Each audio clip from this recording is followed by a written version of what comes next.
Mari kita berdoa. Bapak Elohim, kami percaya lawatan Tuhan dari tempat ini.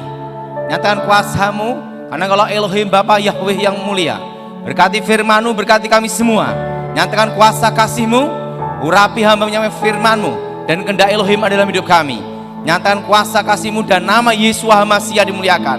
Di dalam nama Yesus HaMasiah, berkati firman-Mu, berkati kami semua. Yang percaya katakan amin. Shalom. Selama saya hidup, saya hanya melihat 3 tempat, dan 3 tempat itu mengkuduskan dan betul-betul hidup untuk melayani, dan tempat itu dikuduskan untuk Tuhan. Yang pertama itu waktu saya di Jakarta, di tempatnya Ibu Iin ya. Nah, yang kedua itu ada di tempatnya Pak Petrus Hadi, dan yang ketiga ada di tempat ini. Jadi yang menghargai tempat kudus, amin. Dan saya masih ingat saudara, dalam hidup saya saudara, hanya ada 3 tempat. Padahal saya sudah melalang melintang di gereja, sudah tidak terhitung. Tapi menghargai tempat kudus hanya 3 tempat. Tepuk untuk Tuhan kita, saudara. Nah, tadi saya lihat banyak sekali hal yang saya lihat, banyak kemuliaan Tuhan dicurahkan di tempat ini, saudara. Nah, hari ini kita akan bahas tentang kerasukan. Nah, sering kita mendengar tentang kerasukan. Saya mau tanya, siapa yang pernah mendengar kesaksian saya? Angkat tangan dulu. Nah, yang belum pernah angkat tangan. Tinggi-tinggi yang belum pernah. Oh, ada juga ya. Berarti saya kesaksian sebentar aja ya. Nah, kalau orang belum kenal saya, mantan paranormal, dukun sakti. Dikira orangnya kakek berjenggot gondrong, nggak taunya orangnya kecil tapi keren. Saya anaknya 2 putri semua. Nah, ini anak saya, Felicia berdiri di situ aja. Nah, anak saya lebih tinggi dari saya adalah, dan istri saya lebih tinggi dari saya juga untuk memperbaiki keturunan. Nah, saya orang Blasteran, papa Chinese, mama ibunya Jawa, ayahnya Cina. Jadi 75% Chinese, 25% Jawa. Nah, dari keluarga Jawa, mama punya ibu yaitu nenek saya. Nenek punya ibu lagi yaitu kakek nenek buyut. Keluarga dari kakek nenek buyut inilah kakek nenek guru saya. Nah, kakek saya terkenal dengan tokoh aliran putih namanya Sapu Angin, terkenal dengan ilmu saipi angin pindah tempat, dan terkenal dengan ilmu kebal aji lembu sekilan, tembak sejengkal, dan terkenal dengan ilmu menghilang panglemunan. Karena dulu sebelum bertobat mempelajari ilmu itu, sampai sekarang saya masih diminta bantuan untuk aparat polisi dan militer. Kakek ilmu putih, nenek ilmu hitam. Lahirlah saya abu-abu. Nah, nenek saya terkenal dengan ilmu santetnya setan kober, dan dia disebut pembunuh tercepat tanpa jejak. Nah, dan dia memiliki kemampuan santet menyetop jantung. Nah, kakek nenek buyut saya mengalami susah mati kalau ilmunya tidak diturunkan, dan yang bisa nurunkan ilmunya adalah seseorang yang memiliki hari kelahiran weton Setu Paing. Di antara 5 bersaudara laki semua, saya anak nomor 2, lahir di weton Setu Paing. Karena itulah sejak usia 9 tahun saya dididik dan dilatih untuk menjadi seorang dukun. Usia 9 tahun pertama kali saya belajar adalah aji tapak banyu, ilmu mengambang di atas air. Nah, gara-gara punya ilmu itu sampai sekarang tidak bisa renang, ngambang terus sebabnya. Bahkan dulu waktu saya ditenggelamkan sama berapa pendeta, masuk ke dalam kolam baptisan, tidak bisa tenggelam, karena saya punya ilmu ngambang di atas air. Inilah. Nah, Disitulah saya belajar ilmu santet, ilmu membunuh tanpa jejak, ilmu kebal, ilmu menghilang. Selama saya belum bertobat, tidak pernah bayar bis dan angkot. Kenapa? Masuk angkot langsung hilang. Begitu keluar, ting, nongol lagi. Nah, jadi punya ilmu panglimunan, ilmu menghilang. Itu sejak saya SD. Nah, disitulah saya dibekali pusaka 100 macam pusaka, keris, tombak, pedang, dan diberi pusaka kebal, besi kuning, mustika delima, lulang kebulandoh, kitab Istanbul, kul buntet, badar besi, anti tembak, anti bacok, anti cukur. Jadi rambut ini kebal. Jadi untuk motong rambut itu harus seizin saya dan harus selamatan dulu, karena rambut ini kebal, seluruh badan. Nah, di situ guru saya berkata sama saya, kamu harus menguasai ilmu tertinggi. Nah, lulus SD saya dibekali ilmu namanya Aji Sirep Begonondo. Kalau mantra itu diucapkan, satu kampung tidur semua. Ilmu untuk ngerampok. Guru saya berkata, ada 2 jalan yang harus kamu pilih salah satu. Kalau kamu jadi orang baik, jadilah orang baik sekalian. Tetapi kalau kamu jadi seorang penjahat, jadilah penjahat kelas kakap. Bila perlu di akhirat, jadilah rajanya para penjahat. Saya ngomong sama guru saya mau jadi orang baik saja. Jadi orang baik aja susah, apalagi di penjahat, saya bilang gitu. Nah, kelas 2 SMP guru saya berkata sama saya, tinggal kamu menguasai langkah terakhir, ilmu pamengkang jagat, membelah dunia. Tapi ilmu ini memiliki rahasia titik kelemahan, yaitu apa saudara? Seumur hidup kamu, kamu tidak boleh menikah. Jatuh cinta tidak boleh, berhubungan dengan wanita tidak boleh. Tapi ingat, bukan homo. Artinya di dalam hidupmu kamu harus mati akan cinta, mati akan nafsu, hidup dalam kematian, mati dalam kehidupan. Dan untuk menguasai ilmu terakhir, kamu akan dilatih seorang guru lagi, dan guru itulah yang akan mengajar kamu puncaknya ilmu. Nah, saya pikir kakek nenek saya itu hebat, tapi masih ada yang lebih hebat.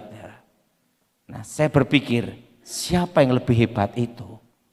Nah, untuk itu kamu harus persiapkan dirimu, yaitu olah batinmu, kekuatan fisikmu. Karena kalau engkau tidak mempersiapkan fisik dan olah batinmu, kamu tidak akan kuat menghadapi dia. Setelah dilatih, pagi hari hanya tiba. Setelah itu guru saya, 2 guru saya langsung baca mantra, guru-guru saya baca mantra-mantra semua untuk mengundang guru itu, saudara. Dan saya masih ingat, waktu itu langsung kabut gelap, saudara. Alam bereaksi, petir sambung menyambung, angin, dan tiba-tiba muncul satu sosok, tingginya 3 meter, rambutnya silver perak, matanya itu seperti intan berlian, dan bumi berputar di dalam matanya. Dan disitulah saya baru tahu, setelah saya bertobat, itu Lucifer. Nah, tingginya 3 meter, dan jubahnya putih berkilau, matanya bumi berputar dalam matanya, dan ininya bentuknya tatahan es, wajahnya tampan seperti anak muda, lebih tampan melebihi Elvis Presley, tampan sekali wajahnya. Nah, disitulah saya dilatih selama 7 hari, 3 hari tambah 4 hari lagi untuk menguasai ilmu pamengkang jagat. Disitulah saya baru mengerti tentang rahasia kegelapan, ilmu yang kegelapan yang sebenarnya adalah. Disitulah saya menguasai rahasia itu. Nah, setelah itu energi tenaga dalam guru saya kesedot saya semua, karena selama 7 hari untuk memperkuat badan saya, Dan disitulah kakek saya berkata sama saya, dengan menguasai ilmu terakhir, sudah waktunya kita berpisah. Karena dengan ilmu energinya dimasukkan dalam tubuh saya itulah, dia kehabisan tenaga dalam. Waktu itu dia berkata, sudah waktunya kita berpisah. Waktu aku hidup tidak pernah bikin susah anak cucu, demikian nanti waktu aku mati. Aku akan mati kira-kira 2:30. Sebelum aku mati, tak tinggali rezeki. Besok nomor buntut SDSB, Rebu malam Kemis, keluar nomornya 50. Ini uang untuk beli peti matiku gitu loh. Setelah itu dia bertapa gini, tek, meninggal. Setelah guru saya meninggal, saya kehilangan arah. Usia masih remaja, dibekali kekuatan sehebat itu. Saudara. Ilmu itu kan panas sekali, inginnya mau nyoba terus, saudara. Katanya ada dukun sakti, langsung saya datengin. Saya tunjukkan aji panglemunan, ilmu menghilang, ting, menghilang. Dukunnya bingung, menghilang di mana anak ini? Malah dukunnya jadi murid saya. Nah, saya kalahkan dukun-dukun berbagai aliran di Pulau Jawa. Usia 15 tahun, saya lewati pertarungan demi pertarungan, hampir seluruh Pulau Jawa. Setelah kalahkan berbagai aliran, mendekati usia 18 tahun, saya diajak kakak saya, Tan, ada KKR-nya Gilbert Lumaindong, ceweknya sip-sip. Saya ngomong sama kakak saya, tidak bisa, karena pantangan ilmu saya tidak boleh menikah, dan tidak boleh berhubungan dengan wanita, dan tidak boleh ada nafsu, dan tidak boleh ada cinta, hidup dalam kematian. Sang kakak saya ngomong, yang cari cewek bukan kamu, tapi saya. Kamu cukup gunakan aji jaran goyang, teko gendeng mulih ngengkleng, datang sinting pulang edan. Kalau mantra itu kena orang, susah lepas, 15 tahun. Kalau 15 tahun tidak ada yang lepas, edan ngengkleng. Nah, waktu itu saya ikut kebaktian. Nah, diajak kakak saya. Di situ yang khotbah Gilbert Lumaindong. Pendeta Gilbert berkhotbah, orang Kristen tidak bisa disantet, tidak bisa dimantrai, tidak bisa diguna-gunai. Langsung saya berkata, ini pendeta gemuk montok nantang orang ini. Saya baca mantra setan kober. Yes. Gilbert berkata, haleluya, Tuhan berkati. Ilmu saya kabur. Itu sampai 2 kali. San Gilbert berkata, siapa dukun-dukun jimat-jimat maju ke depan, artakol. Saya kan tidak bisa bahasa Inggris. Saya kira artakol itu tempat adu ilmu. Nah, dari belakang saya maju ke depan. Gilbert tatap saya, Tony, kamu yang punya ilmu kebal, ilmu menghilang, ya kan? Saya kaget, pendeta gemuk ini sakti juga. Tahu nama saya, kekuatan saya lagi. Tidak taunya apa, setelah bertobat Gilbert terus terang, aku pun diberitahu pendeta lain juga.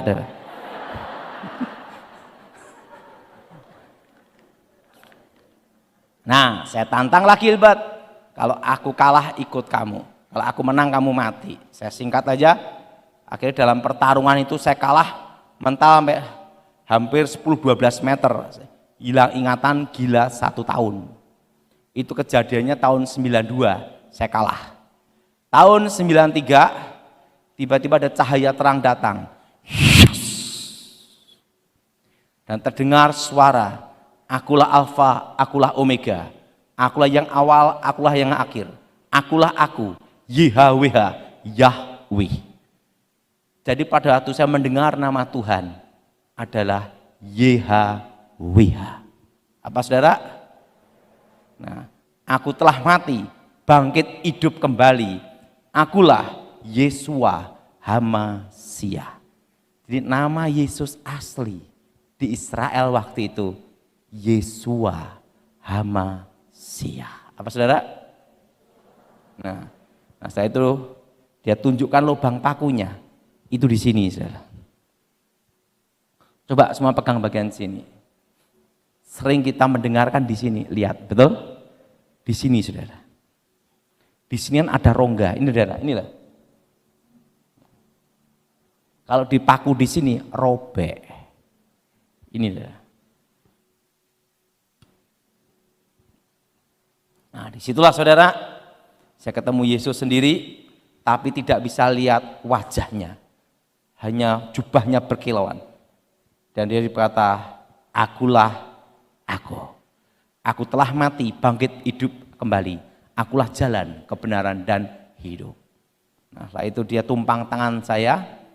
Mau tumpang tangannya beda dengan pendeta. Kalau kita pendeta tuh sering tumpang tangan kan tangan satu gini. Betul? Betul? Tuhan tumpang tangan saya gini. Ku beri kuasa. Tangannya gini. Tangan duanya gini. Kalau sering kita doain kan gini. Betul? Waktu saya ditumpang tangan Tuhan tuh gini. Langsung kayak ada aliran listrik masuk dalam badan saya. Bolak-balik gitu, saudara. Bung, bung, bung, bung, bung, bung, gitu. Dan dia berkata, ku kasih engkau dan ku beri kuasa. Gitu. Nah, maka saya dikasih nama Daud. Dikasih nama sama pendeta. Nah, setelah itu Tuhan Yesus menghilang di depan saya bertobat. Saya cari pendeta Gilbert. Gilbert berkata, aku ingin tahu apakah kamu betul-betul bertobat atau nanti kumat lagi. Nah, saya dikirim sekolah Alkitab di Inteos. Jadi saya itu sekolah Alkitab itu tanpa belajar katekisasi atau sekolah som. Jadi taunya mantra, begitu bertobat langsung sekolah Alkitab. Ya disuruh buka kitab Kejadian, buka kitab Wahyu. Sama sekali nggak ngerti ya, saudara. Wah, 3 tahun saya sekolah Alkitab, saudara. Dengan sukses ranking 4, murid tinggal 4. Waktu itu sebenarnya saya tidak lulus. Guru-gurunya rapat. Ini kalau kita tidak luluskan, ini murid bodoh sekali gitu loh. Jadi mereka tuh udah pada tobat semua. Jadi intinya tuh mereka tidak mau ketemu saya lagi. Akhirnya mereka bersepakat rapat sama rektor. Udah, kita luluskan saja. Tapi dengan satu syarat, tidak boleh meneruskan sekolah tinggi teologia. Kenapa? Nanti kita ketemu dia lagi. Wah, akhirnya saya diluluskan, saudara. Sekolah Alkitab, ranking 4, murid tinggal 4.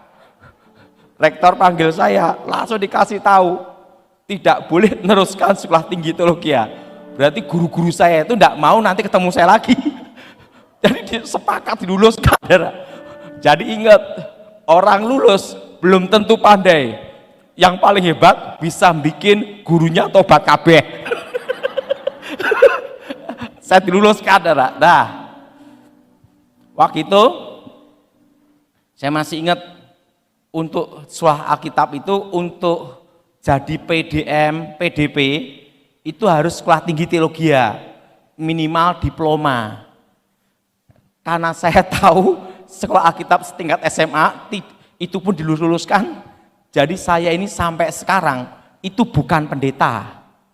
Jadi hebatnya apa? Tidak ada yang bisa mecat. Karena tidak pernah dilantik maupun disahkan. Karena saya sekolah Alkitab setingkat SMA adalah.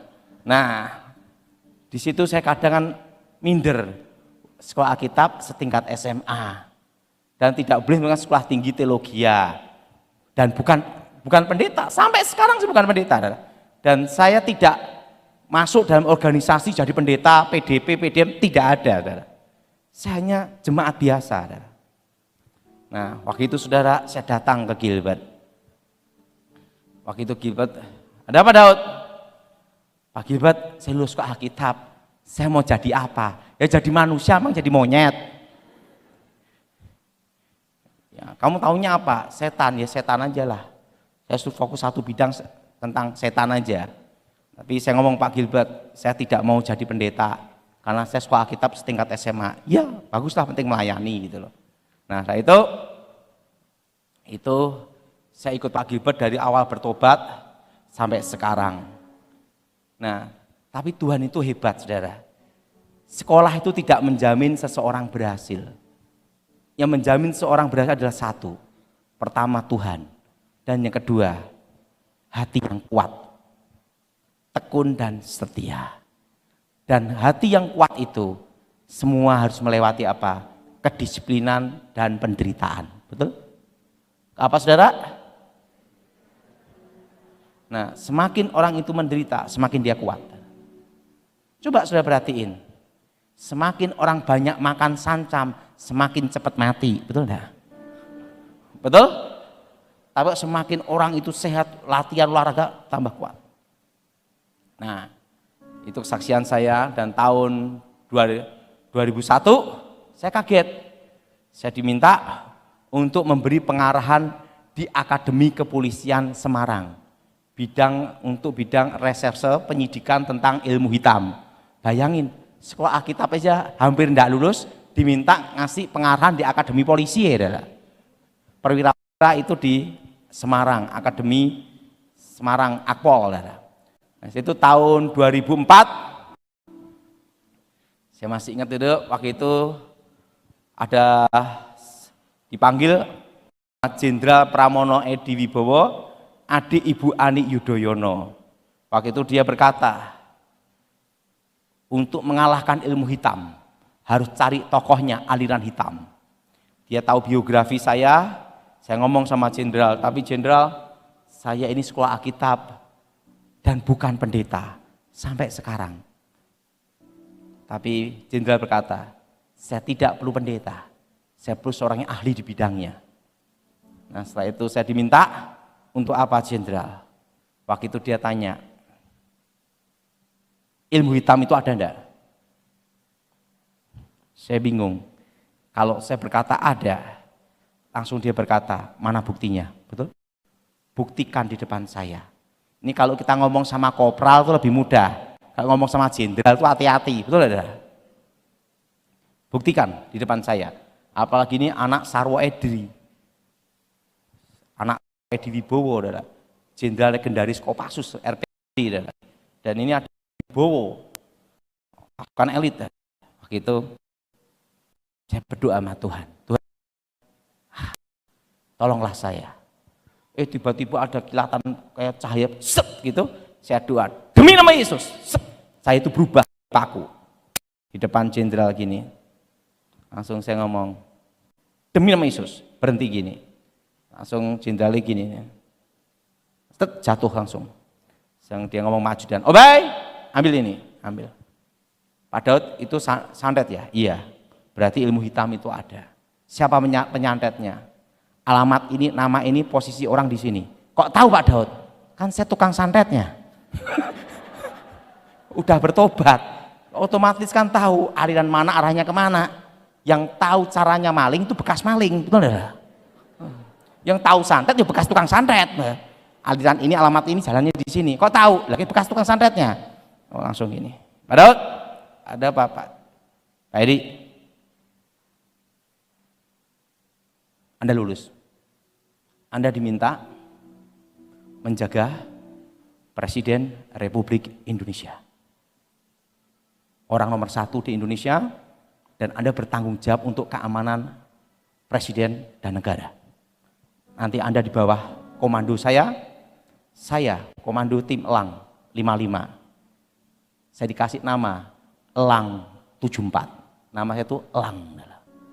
Nah, setelah itu saya satu tim, dan Pak Edi Wibowo itu komandan saya adalah saya menjaga presiden tidak terlalu lama juga, 2004 sampai 2014. Berapa tahun saudara? 10 tahun saya menjaga presiden. Saya masih ingat, saya 1 minggu baru menikah, langsung jaga presiden. 10 tahun saya jarang ketemu anak saya, adalah tiba-tiba udah gede segini. Karena kan kalau tugas kan itu kan standby di tempat untuk mengamankan steril lokasi dan lain-lainnya adalah. Suatu kali saya masih ingat, ini sebelum saya bahas ya, boleh Bu Nani ya, kita semua kan untuk saling mengenal tim kan adalah, wah, tim pengamanan kan adalah, saya datang, wah, satu-satu merenakan diri, wah langsung ini, nomor sekian sekian, tugas gini, operasi ini, nama ini, pangkat ini, sniper, wah, saya lihat, bayangin, begitu gini, langsung ngomong tugas operasi gitu dah, nama ini, nomor ini, operasi ini, sandi ini, wah, pasukan elit dah, wah, jadi yang terpilih di situ pasukan elit semua, elitnya elit saudara, lagi,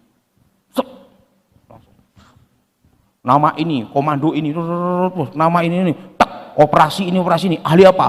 Bom, wah. Saya lihat bom model ini, wah, semua memperkenalkan dirinya satu-satu, tidak ada yang tukang beca, tidak ada, semua itu pasukan elit semua adalah, waduh, aku mengenalkan diriku sebagai opo ki.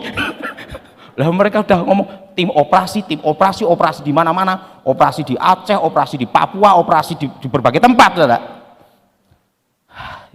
Yang terakhir itu giliran saya, aku mau ngomong opo, bekas tukang santet. langsung Pak Edi Wibowo datang, umat semua, khusus yang ini saya yang memperkenalkan, dialah Elang dan dia adalah pembunuh tercepat tanpa jejak sampai.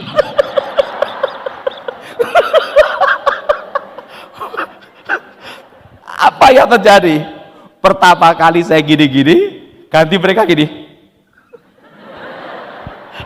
Yang terakhir tukang santet. Terus darah komando siap langsung bertanggung jawab untuk pengamanan khusus untuk operasi ini langsung gini. Dan ini Pak Daud saya tunjuk untuk langsung di bawah perintah komando Elang 55. Jadi saya langsung di bawah komando KSAD langsung. Jadi langsung ini perintah. Jadi kalau saya ngasih perintah, jalankan. Gitu. Nah, di situ saya lihat darah, bayangin sekolah Alkitab lulus dipaksa lulus, betul ya? Pendeta tidak pernah dilantik, saya bukan pendeta, tapi yang penting kita adalah hati untuk melayani Tuhan. Nah, mari kita buka Alkitab kita. Hari ini kita bahas kenapa orang bisa kerasukan. Apa saudara? Nah, ngomong sebelahnya, kamu jangan kerasukan di sini. Ya. Kita buka Injil Markus pasal yang kelima.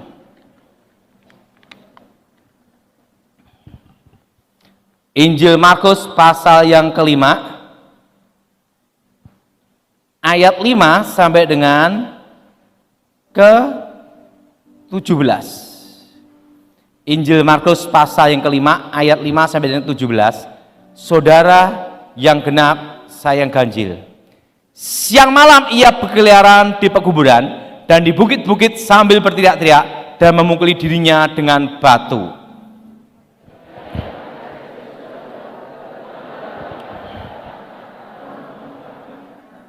Dan dengan keras ia berteriak, apa urusanmu dengan aku? Hei Yesus, anak Elohim yang maha tinggi, demi Elohim, jangan siksa aku.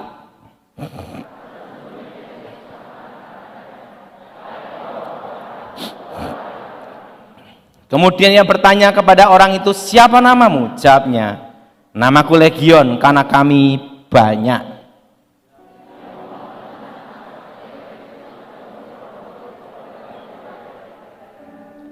Adalah di sana di lereng bukit sejumlah besar babi sedang mencari makan.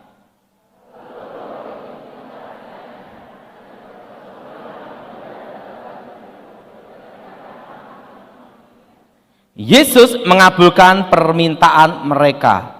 Lalu keluarlah roh jahat itu dan memasuki babi-babi itu. Kawanan babi yang kira-kira 2000 jumlahnya itu terjun dari tepi jurang ke dalam danau dan mati lemas di dalamnya.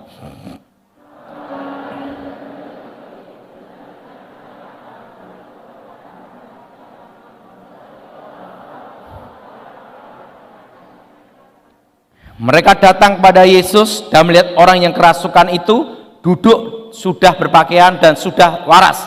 Orang yang tadinya kerasukan legion itu, maka takutlah mereka.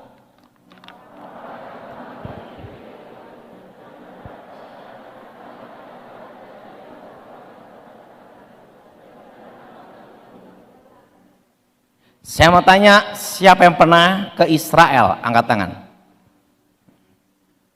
Yang belum pernah, angkat tangan. Nah, saudara, saya sudah ke Israel 2 kali dan gratis karena saya pemandunya. Nah, saya masih ingat, saudara, saya itu sebelum ke Israel hanya ingin makan satu ikan, namanya ikan Petrus.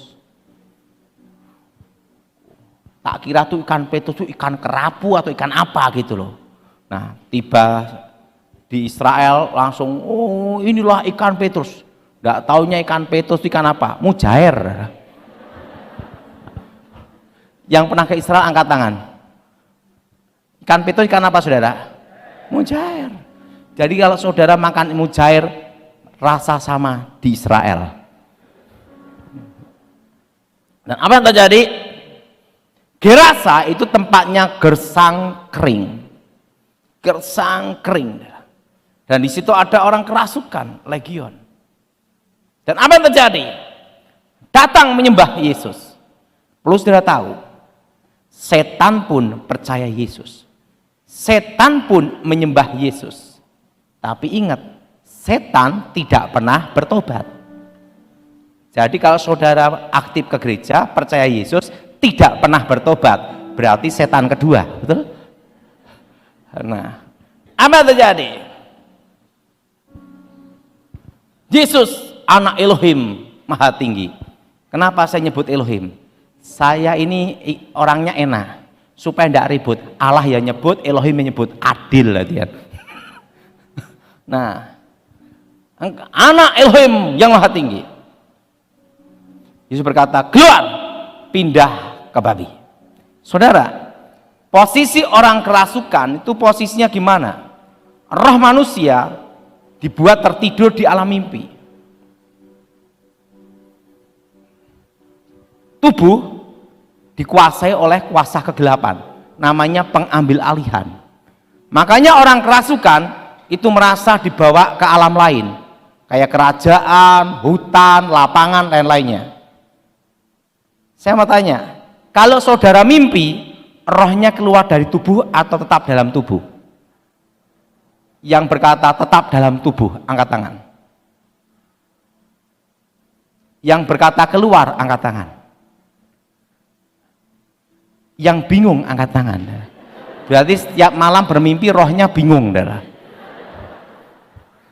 Tanda di dalam diri manusia itu hidup ada roh manusia, itu adalah nafas. Nafas berhenti, roh keluar. Kalau engkau tidur itu bernapas tidak? Nah, yang berkata keluar gawat, setiap hari mati hidup adalah. Itu alam bawah sadar. Dan apa yang terjadi? Orang kerasukan itu pengambil alihan.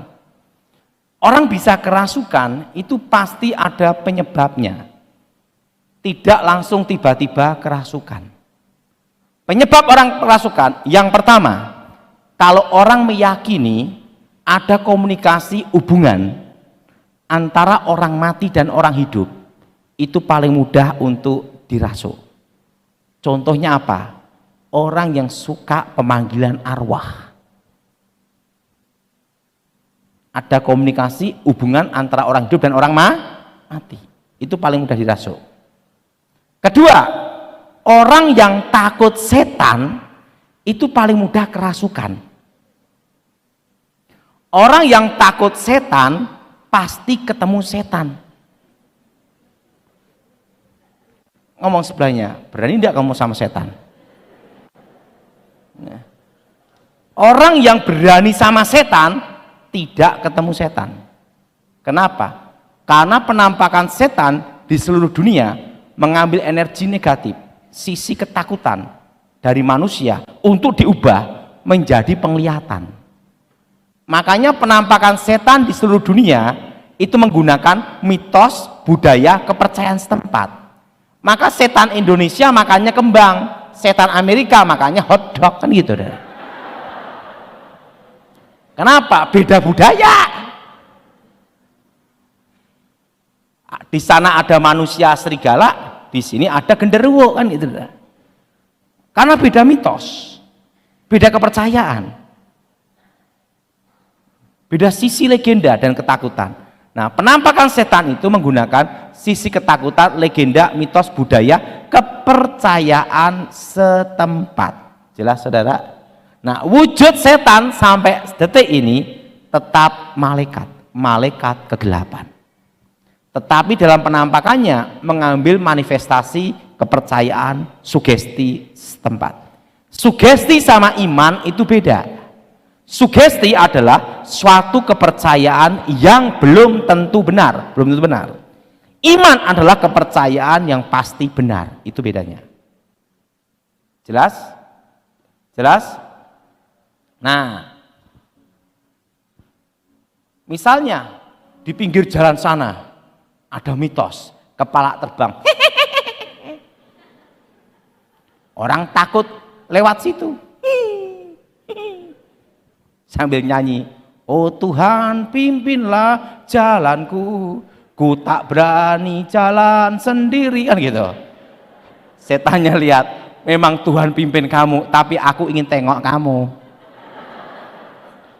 Makanya orang yang takut setan pasti ketemu, apalagi ke toilet aja minta ditemenin. Bah, gitu. Tapi kalau orang yang berani sama setan, mana setannya? Gua tunggu di sini. Sekalipun puluhan tahun di rumah angker, dia tidak lihat setan. Kenapa, saudara? Karena tidak ada energi negatif yang bisa diubah. Orang punya ilmu kebal, itu mengambil energi negatif lawan, sugesti, ketakutan lawan, diubah menjadi benteng pertahanan. Saudara, waktu zaman Belanda, ada antek-antek Belanda, orang-orang Jawa yang berpihak kepada Belanda. Mereka percaya mitos, budaya, legenda. Nembak satu yang punya dukun ilmu kebal, duar, kebal. Karena apa? Diserap energi negatifnya menjadi benteng pertahanan. Nah, Belanda tidak percaya ilmu kebal, tembak jedor ya mati dah. Makanya banyak zaman dulu dukun-dukun mati ditembak londo. Karena londo ini tidak percaya. Kita tahu pusaka-pusaka, sembah-sembah dipuja-puja. Yang langkai pusaka itu bisa muntah darah stroke. Belanda tidak percaya pusaka-pusakanan. Sama Belanda disita, dibawa ke negara Belanda, dimainkan untuk dibanting-banting untuk arkeologi. Kenapa Belanda tidak kena tuah yoni pusaka? Belanda ini orang percaya. Karena dalam ilmu gaib itu harus ada min plusnya. Jelas? Jelas? Makanya orang yang takut setan itu paling mudah apa? Kenapa terjadi kerasukan massal? Ada orang kerasukan satu, kerasukan, megang, udah takut megang, transfer, jengking, langsung itu bisa 5-10 orang kerasukan, itu 55 orang penakut semua. Begitu takut itulah roh itu masuk. Jelas? Jelas? Ketiga, orang yang suka ngalamun itu paling mudah dirasuk setan. Apa saudara? Orang apa? pikiran kosong gini. Nah, itu paling mudah kerasukan setan. Keempat, orang yang suka menyendiri itu paling mudah dirasuk.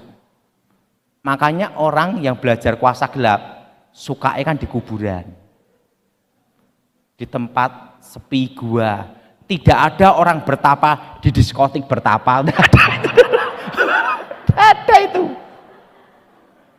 Orang bertapa itu di kuburan, di gua, di tempat menyendiri, betul? Kalau saudara itu punya keluarga yang suka menyendiri, jalan sendiri, makan sendiri, kemana-mana sendiri, lama-lama ingat bicara sendiri, betul nggak?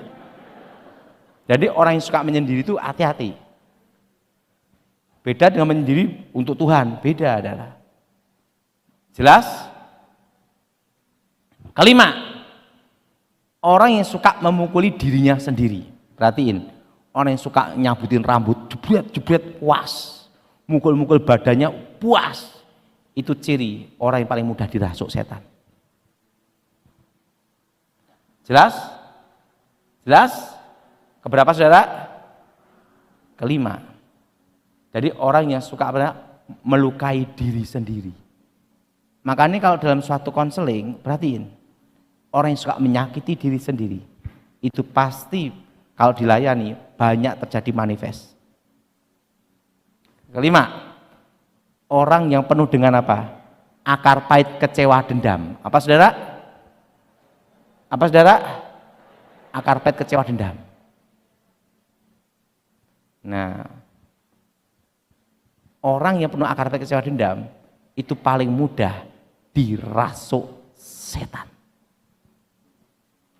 Makanya kalau kita sering konseling, ada orang kecewa, orang dendam, kita layani, manifestasi. Roh itu masuk, pasti ada pemicu dan penyebabnya. Tidak langsung tiba-tiba masuk.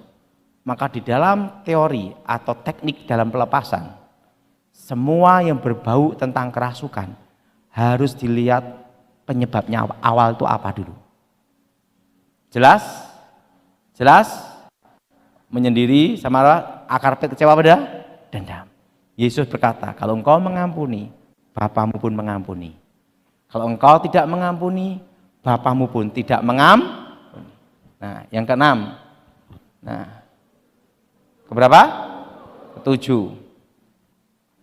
Orang pelit paling mudah kerasukan juga. Orang pelit itu paling mudah kerasukan. Ini tak beritahu rahasianya.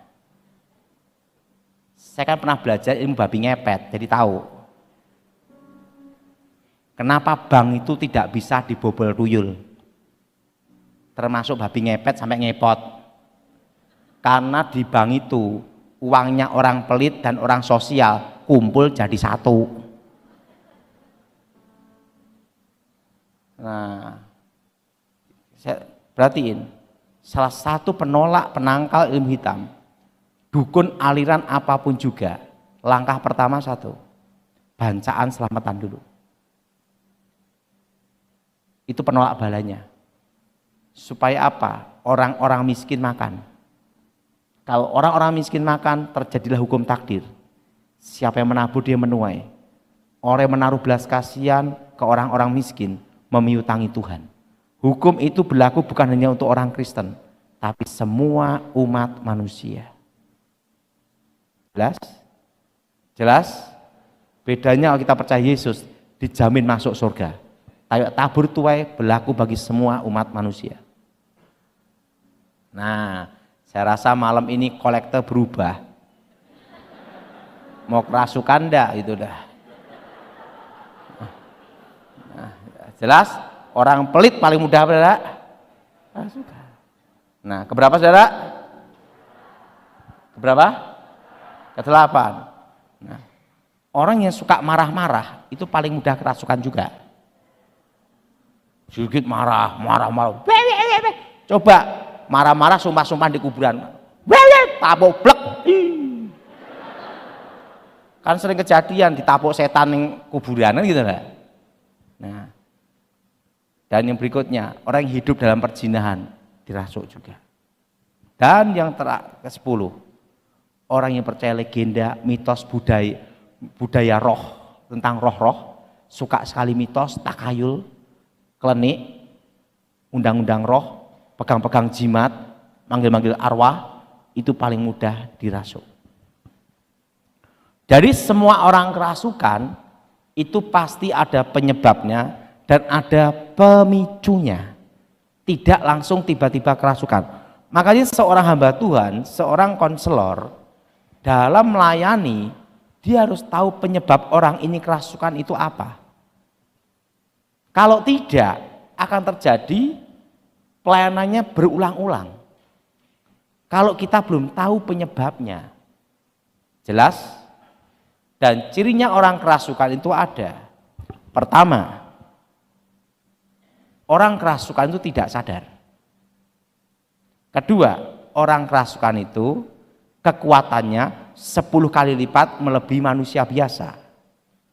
Ketiga, orang kerasukan itu suaranya berubah.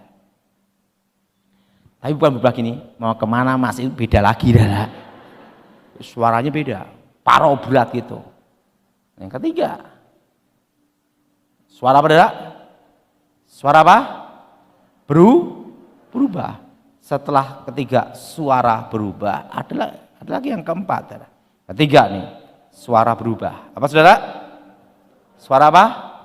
Suara berubah. Setelah suara berubah, yang keempat, kekuatan 10 kali lipat lebih manusia. Yang keempat, orang kerasukan itu pasti buka mata. Pak, kalau ada orang kerasukan gini Pak, stres, matanya kelihatan putih aja atau kelihatan merah. Kenapa? Mata adalah jendela hati kita. Orang suka orang bisa dilihat dari mata. Orang suka orang dari mata. Orang tidak suka bisa dilihat dari mata. Sifat seseorang model apapun bisa kelihatan dari mata. Betul? Gelagat seseorang bisa dilihat dari mata. Makanya pengamanan khusus rata-rata pakai kacamata. Kacamata hitam. Supaya apa? Udah dilihat ini nyamuk mana-mana gitu. Yang paling susah ditebak satu, mata buta. Susah tebak itu. Jadi kalau orang kerasukan itu pasti apa? Buka apa? Mata. Dan yang kelima, kulitnya mati rasa. Makanya untuk ngetes orang kerasukan, coba pegang bagian sini. Diginiin. Kalau diginikan, aduh, wong stres ya. Apa ini? Dia nahan sakit itu berarti bukan kerasukan. Atau bagian ini kaki digini-giniin. Kalau dia gatal gini, oh, pasti bukan. Karena orang kerasukan kulitnya mati rasa. Nah, kalau ada orang kerasukan, jangan tanya setannya, demi nama Yesus siapa namamu? Nah, setan kan penipu, yang ngawur ngomongnya. Pada waktu Yesus di Gerasa, siapa namamu? Legion. Arti legion itu banyak, 2000 sampai 4000.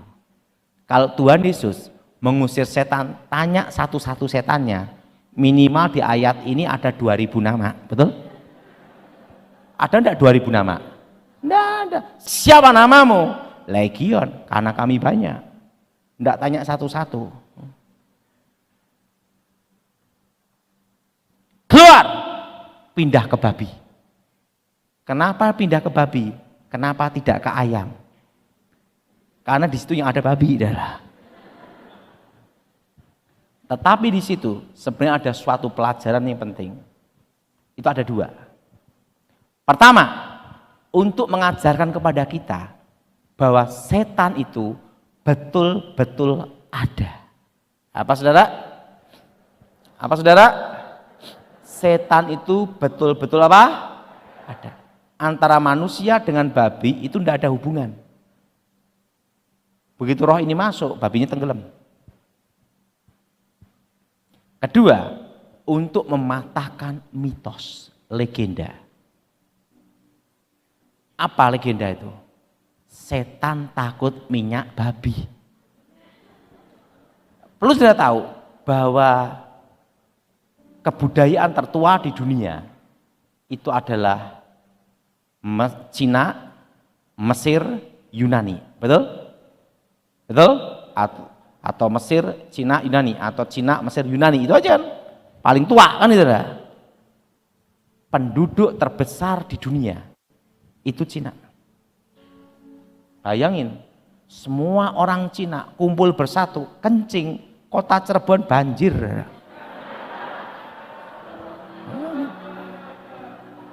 Nggak usah kencing, bersama aja udah banjir. Bayangin berapa miliar, betul nggak? Orang Cina, keturunan Cina gabung jadi satu, bayangin dah. Kebudayaan tertua di dunia dan penduduk terbesar di dunia. Jelas? Jelas? Mitos setan takut minyak babi itu sudah ada ribuan tahun. Dan mitos itu sampai sekarang ada. Untuk penolak bala, penolak ilmu hitam, itu minyak babi ditaruh di setiap pintu. Mau keluar rumah, ini kasih minyak babi. Jalan jadi babi goreng kan gitu dah. Semua udah babi semua ya.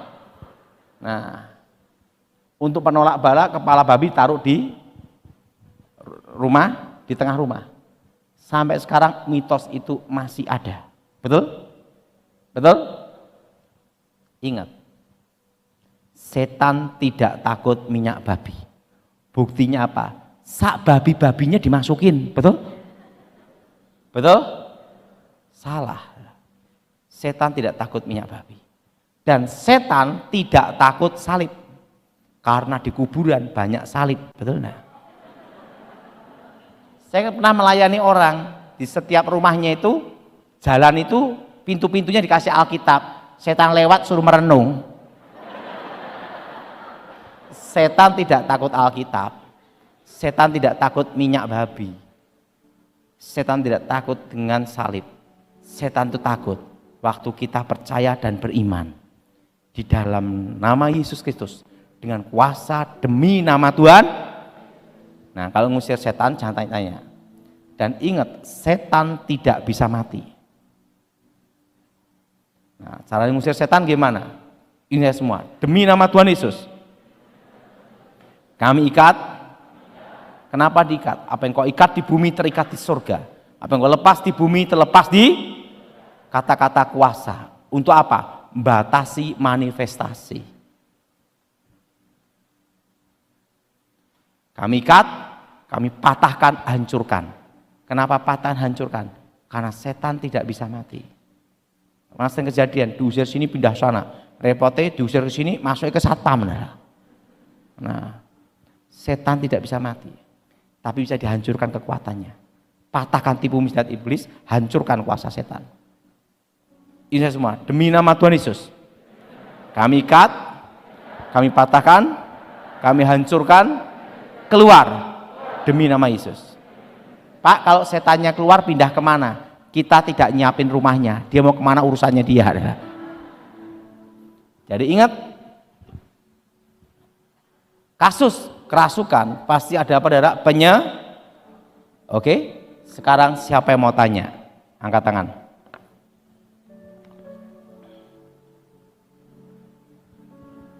Siapa yang mau tanya? Oke, tanya jawab ya. Oke.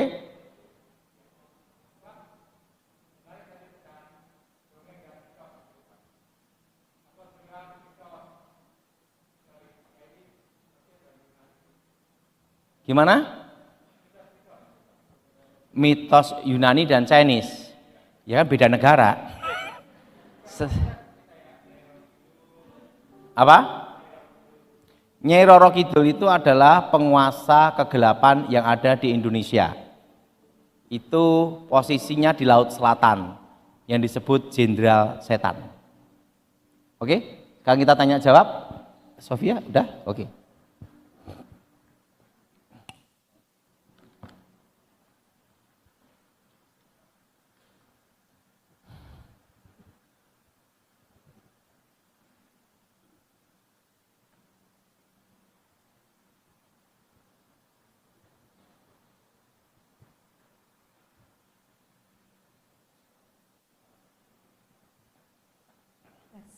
Ya, ini ada beberapa pertanyaan Pak yang Iya. Berhubungan dengan kerasukan, dengan santet dan sebagainya. Eh, jadi ada orang yang waktu itu pernah dia tidur lalu merasakan ada makhluk yang menindih. Sampai badannya benar-benar kerasa berat sekali. Nah, itu dia waktu itu terjadi waktu dia masih muda. Nah, apakah itu iblis atau setannya itu masih ada sampai sekarang atau enggak? Bagaimana cara ngeceknya? Dan suaminya dia juga ngalamin sering didatengin dalam mimpi juga oleh orang-orang meninggal. Dan seringkali kayak direp-rep gitu. Itu berarti kutuk alam kubur. Berarti ada ikatan roh berhubungan dengan kakek neneknya terlibat okultisme. Itu harus diputuskan demi nama Yesus. Nah, cara memutuskan kutuk alam kubur itu doanya seperti ini. Ini semua. Demi nama Tuhan Yesus, segala ikatan kutuk alam kubur, kutuk keturunan, kami patahkan, hancurkan. Demi nama Yesus. Kami batalkan demi nama Yesus. Amin. Ada lagi tentang anak dia kalau marah jadi kuat sekali. Dan sewaktu mau diberi minyak urapan, anaknya menolak, selalu menolak. Dan sering di kamarnya bermeditasi. Gitu. Dan bagaimana cara menangani anaknya? Berarti anak ini terlibat okultisme, pengosongan pikiran atau penyatuan alam. Nah, anak itu dinasihatin supaya dia tahu bahwa itu kuasa gelap. Nah, sebagai orang tua, kita harus mendoakan setiap hari untuk memutuskan ikatan. Ini itu doanya, fokuskan wajah. Darah Yesus bebaskan tubuh jiwa roh anak ini. Fokuskan wajahnya. Darah Yesus bebaskan tubuh jiwa roh anak ini. Demi nama Yesus, segala roh setan keluar. Gitu. Oke. Lalu ada beberapa orang yang bertanya, mirip-mirip Pak pertanyaan, jadi saya gabung jadi satu. Ekonomi yang sulit sekali, setiap kali bisa menabung sedikit, uangnya langsung hilang. Entah itu ditipu, entah itu karena sakit, atau karena ada masalah-masalah sehingga dia tidak pernah bisa berkecukupan hidupnya. Lalu ada juga yang ngalamin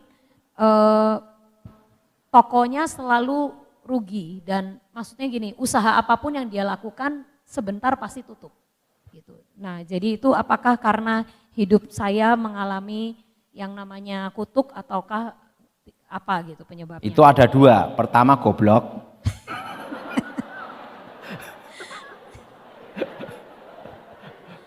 Artinya dalam bisnis itu kan harus hati-hati. Tak kasih tahu, dalam pelayanan sama bisnis itu beda. Dalam pelayanan itu harus saling percaya, satu tim, betul? Dalam bisnis tidak boleh saling percaya, tetap ada jaga jarak, 50%, 50%. Kalau bisnis kita percaya 100%, amblas. Makanya dalam bisnis itu 50% percaya, 50% tidak. Nah, makanya pelayanan tidak bisa untuk bisnis. Bisnis tidak bisa pelayanan. Ikut pelayanan, campur aduk jadi pelayanan. Tidak bisa. Bisnis, pelayanan. Setuju Ibu? Karena apa? Jalurnya udah beda. Nah, makanya ya saya beritahu, terutama untuk di gereja ini. Kalau ingin gereja itu utuh dan jemaatnya itu tidak terjadi perpecahan, nomor satu, jangan saling menghutang antar jemaat dan pendeta. Siapa yang setuju angkat tangan? Nah, kalau udah saling mengutang, udah nunggu waktu, udah. Nah, jelas? Nah,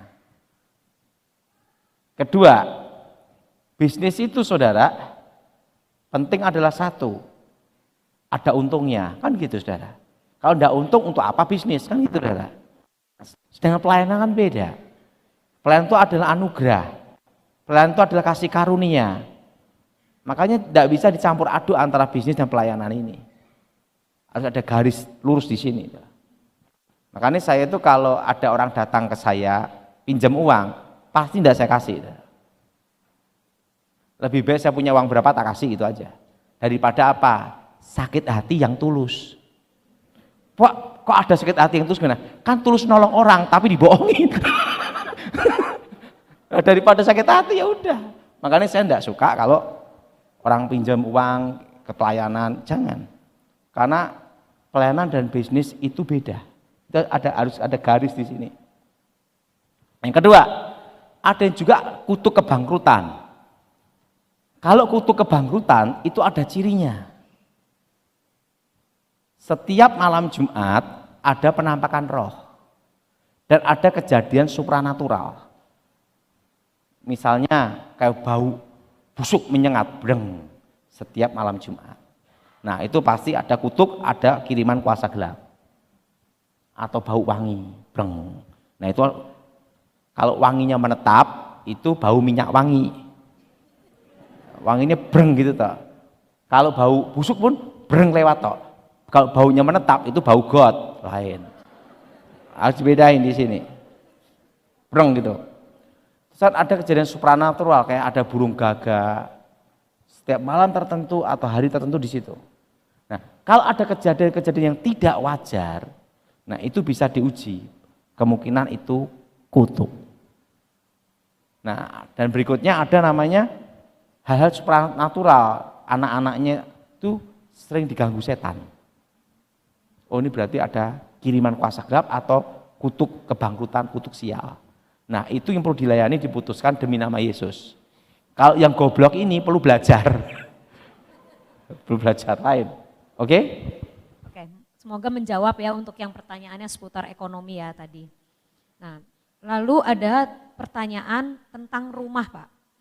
Jadi ada yang di daerah rumahnya kalau habis bangun rumah, kira-kira setahun kepala rumah tangganya meninggal di daerah dia.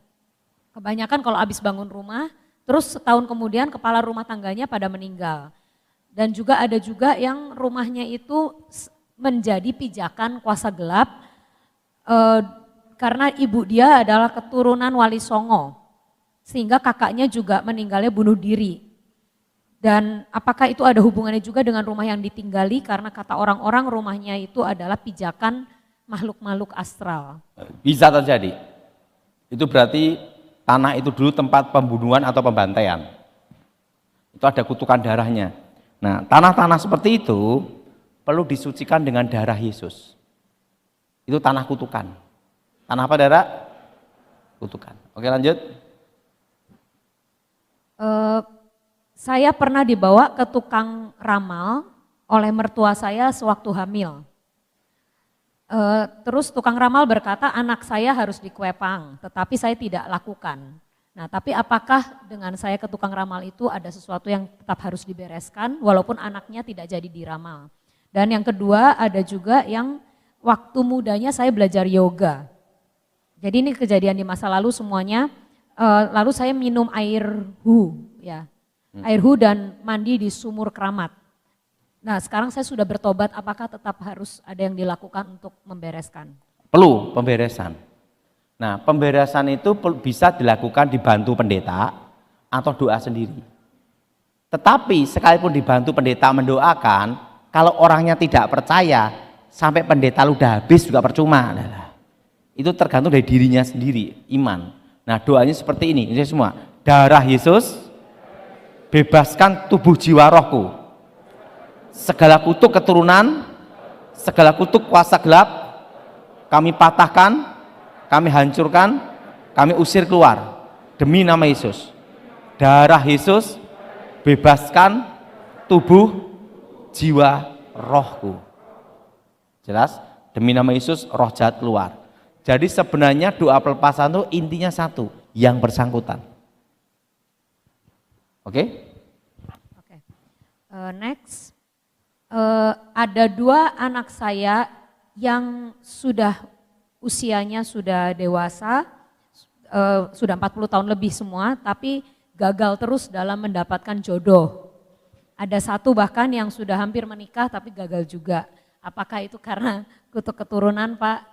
Dan ini Belum tentu. Belum tentu. Bisa juga karena dia gemuk sekali. Ada cerita ini. Ada cerita ini. Jadi gini, lihat kasusnya dulu. Kalau itu ada kutuknya, itu satu keluarga itu susah nikah, tetapi sering ada namanya hal supranatural.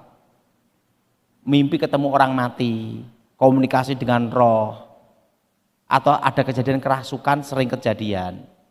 Nah, kalau ditelusuri dari jalur keluarganya, kakek neneknya ada yang terlibat pasang susuk. Nah, kalau keluarga itu ada yang terlibat pasang susuk, nah keluarga itu susah sekali untuk menikah. Yang nikah pasti cerai. Ada suatu kali, saya diminta ngelayanin. Orang ibunya ini percaya sekali, makan di depan pintu itu berat jodohnya. Pak Daud, itu kejadian di Sidoarjo, Jawa Timur.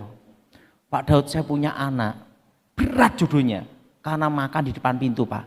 Bu, enggak ada pengaruhnya, Bu. Tapi saya dipaksa, Bapak harus datang. Karena berat jodohnya anak saya ini. Kan didorong, nih dibuka pintu. Jalannya aja gini dong. Beratnya 1 kintal. Dalam hati saya gini. Enggak usah diramal, tepat. Betul enggak? Siapa yang mau dekat? Jalan aja gini.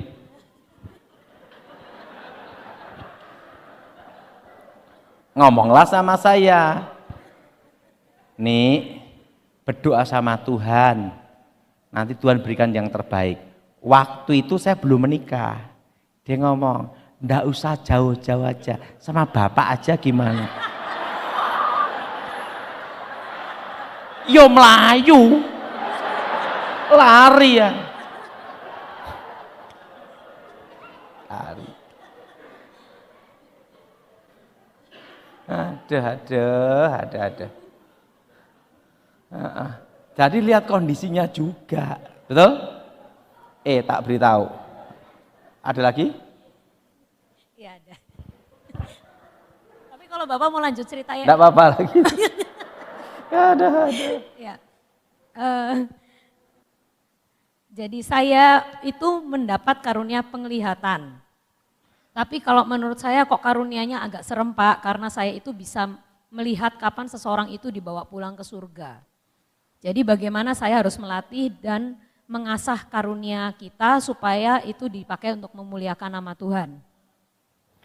Kalau karunia dari Tuhan, itu tidak pernah mendatangkan ketakutan. Jelas? Nah, kalau hal seperti itu harus diuji dulu, itu dari Tuhan atau bukan. Jelas? Jelas? Nah, sebenarnya gini ya, untuk merasakan orang itu diurapi atau tidak, itu mudah, saudara. Pertama, dari buahnya lah kamu akan tahu. Kedua, kalau saya loh ya, dari getaran. Saudara. Begitu lihat seseorang, ketemu seseorang itu udah terasa. Nah, seperti Ibu Nani itu urapannya kuat. Mungkin setan ketemu dia juga lari. Saudara. Kenapa? Udah kenal duluan. Ada urapannya, ada power namanya. Beda, saudara. Yang hanya pinter khotbah atau ada urapan itu beda. Seperti saya tadi kemana tadi? Ke tempat apa ya? Taman Tuhan ya. Nah, itu ada urapan di situ. Beda. Tempat mimbar ini sering untuk doa, dikuduskan kan ya. Itu beda juga. Ada urapannya, beda. Nah, enggak usah banyak-banyak. Kita perhatiin pada waktu Yosua, siapa kamu, lawan atau kawan? Akulah panglima bala tentara Tuhan. Gitu. Tanggalkan kasutmu, tempat itu kudus. Nah, tempat yang kudus itu artinya apa? Tempat itu dikhususkan untuk Tuhan. Gitu, saudara. Nah, itu memang ada tempat-tempat dikhususkan Tuhan. Nah, yang penting jangan sampai dimitoskan, itu aja. Kalau Bu Nani saya ada urapan kuat itu. Kalau saya terus terang, kalau Bu Nani levelnya udah lebih tinggi dari saya. Kenapa? Karena saya khusus masalah setan. Kalau yang surga-surga Bu Nani, kalau setan-setan urusan saya. Saya lebih happy yang masalah setan-setan karena itu bidang saya. Kalau surga-surga bukan bidang saya. Nah, Tapi saya hampir ada di 3 tempat ya. Di tempat Bu Iin, Pak Peto Sadi sama tempat ini. Memang beda, ada urapannya, ada kekuatan Tuhannya gitu saudara. Nah, kekuatan Tuhan itulah yang akan membuat orang itu bertobat tilawat Tuhan dan mendatangkan banyak pertobatan. Nah, orang khotbah ada urapan atau tidak bisa kelihatan dari getarannya itu udah kerasa. Seumur hidup saya hanya merasakan berapa orang saja ya, masuk Ibu Nani, yang berikutnya adalah Bu Iin, setelah itu Pak Petrus, yang keempat itu sudah meninggal orangnya tapi, yang 3 belum ini. Yang keempat ada Ishak Leo, Surabaya, GBPS. Bajunya selalu putih-putih. Itu baru lewat aja terasa. Beda. Nah, kadang kita nih orang Indonesia itu terlalu suka produk luar. Kalau pendeta luar negeri, wah urapannya beda. Belum tentu. Belum tentu. Nah, belum tentu. Dalam hidup kita, lebih baik kita jadi seperti diri kita sendiri. Saya waktu sekolah Alkitab, ada satu teman, kalau Benhin yang terkenal, dia khotbah kayak Benhin. Gitu. Kalau Rehat Bongke yang terkenal, dia khotbah Rehat Bongke. Gilbert yang khotbah terkenal, dia khotbah kayak Gilbert. Bayangin, satu manusia bisa nirukan bermacam-macam khotbah. Lulusnya apa? Tidak ada yang jadi. Artinya apa? Kita tidak boleh mengkopi hidup orang lain. Jadilah seperti dirimu. Siapa yang setuju angkat tangan? Nah, ada satu kata-kata dari guru saya sebelum saya bertobat. Apa tugasnya seorang guru? Tugas seorang guru adalah bagaimana mimpi muridnya itu, bagaimana caranya supaya murid itu mendapatkan mimpinya. Tugas seorang guru bukan merubah mimpi seseorang. Tetapi tugas seorang guru adalah bagaimana seseorang yang punya mimpi itu, muridnya punya mimpi itu, bisa tercapai dan menjadi kenyataan untuk mimpinya. Karena kita semua pasti punya mimpi. Siapa yang setuju angkat tangan? Jadi tugasnya seorang guru itu bagaimana memberi jalan, memberi cara supaya murid itu memperoleh mimpinya dan mendapatkan apa? Mimpinya. Karena kita semua pasti punya mimpi. Siapa yang setuju angkat tangan? Nah, jadi tugas orang tua haruslah demikian. Kita orang tua jangan memaksakan mimpi kita. Makanya saya ngomong sama anak saya, kamu sukanya gimana? Karena semua orang itu punya mimpi. Saya pun punya mimpi. Kalau saudara tahu mimpi saya, bisa ketawa saudara. Saya tuh dilatih umur 9 tahun. Cara ngelatihnya tuh gini. Apa yang kamu takuti, jadilah apa yang kamu takutin itu. Dan lawan yang ditakuti itu. Dan kamu menang sama yang ditakuti itu. Dan kamu menjadi yang ditakuti itu. Kalau kamu takut setan, kamu jadi setannya. Gitu dah. Itu guru saya sebelum bertobat. Saya ditanya, apa yang kamu takutin? Anak kecil paling takut satu, Dara, lapar, betul Dara? Betul? Nah, kamu takut lapar, ikut saya. Dia siapin 1 pisau, 1 botol air. Dia jalan, saya ngikutin, itu masih SD umur 9 tahun saya. Sudah jalan di tengah hutan. Ini pisau, jelas. Ini air, plek. 1 bulan lagi kamu saya jemput di sini, mati apa hidup? Tinggal saudara, ditinggal di situ. Tapi sebelumnya sudah dilatih dulu pisau, pertarungan pisau semua adalah 1 bulan. Saya tuh baru mengerti setelah saya dewasa ini. Tidak taunya guru saya dari jarak jauh mengamat-ngamati saya. Di situ makanya saya ini sudah makan tikus, kucing, kadal, ulet, tak makan semua. Udah tak pernah tak makan untuk bertahan. Namanya survival. Nah, setelah 1 bulan guru sudah baju udah ambil, kamu udah hidup toh. Jadi pertama kali saya cari air dulu, sungai dulu untuk hidup. Survival namanya. Nah, di situ guru saya ngomong, semakin kamu menderita, semakin kamu kuat karena kamu berusaha untuk bertahan hidup. Betul enggak? Betul? Betul? Untuk menjadi yang terkuat harus menjadi yang paling menderita dari semua yang menderita. Itu kata guru saya. Cita-cita saya dalam hidup saya ingin satu toh, keluar dari tempat latihan. Itu toh. Karena setiap hari dilatih 6 jam. Bayangin, Dara.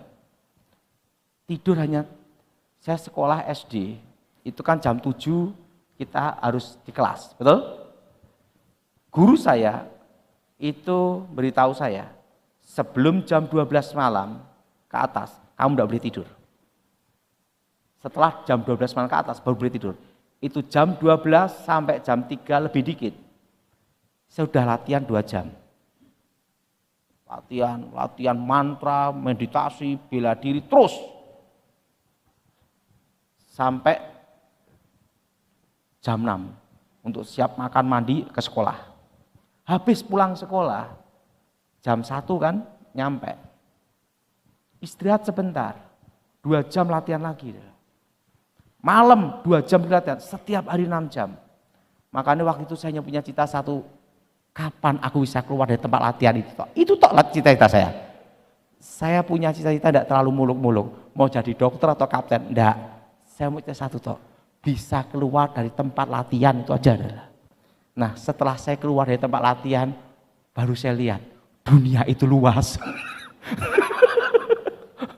Tapi pada waktu itu guru saya berkata sama saya satu hal.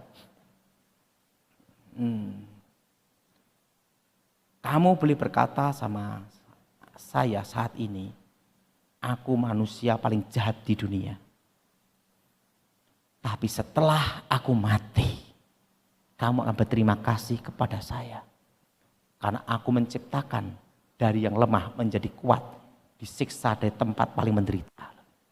Dan kamu mengerti itu. Nah benar saudara, dari situ saya baru mengerti. Kalau saya dulu tidak dilatih seberat itu, tidak akan jadi. Makanya anak-anak, ada satu pelajaran yang saya belajar dari kakek saya. Untuk latihan kejujuran, dimulai dulu dari satu, kedisiplinan.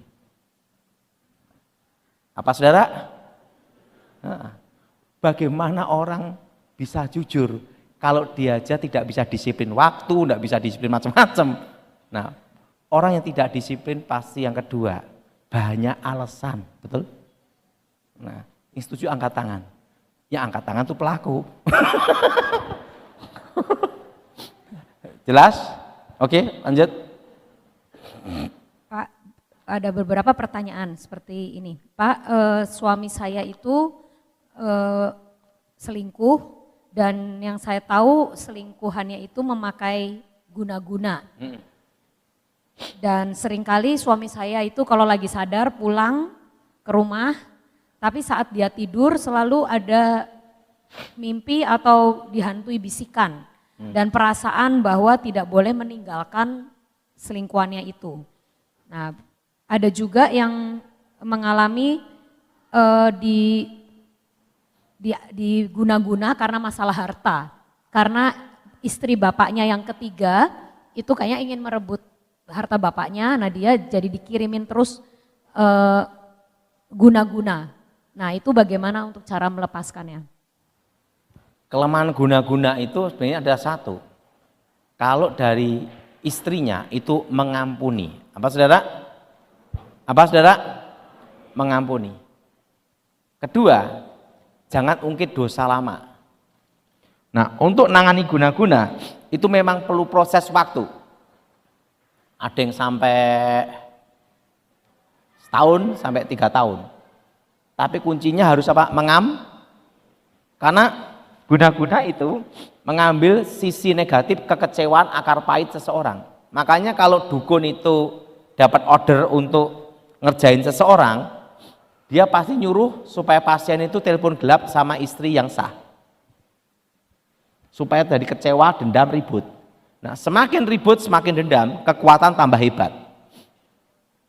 Tetapi kalau istrinya mengampuni, memaafkan, tidak ada energi yang diserap. Mobil sebagus apapun, tidak ada bahan bakar, mogok. Betul? Betul? Apa saudara?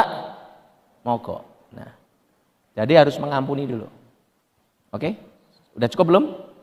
Ya, kalau itu mungkin besok bisa dilanjutkan. Iya. Oke.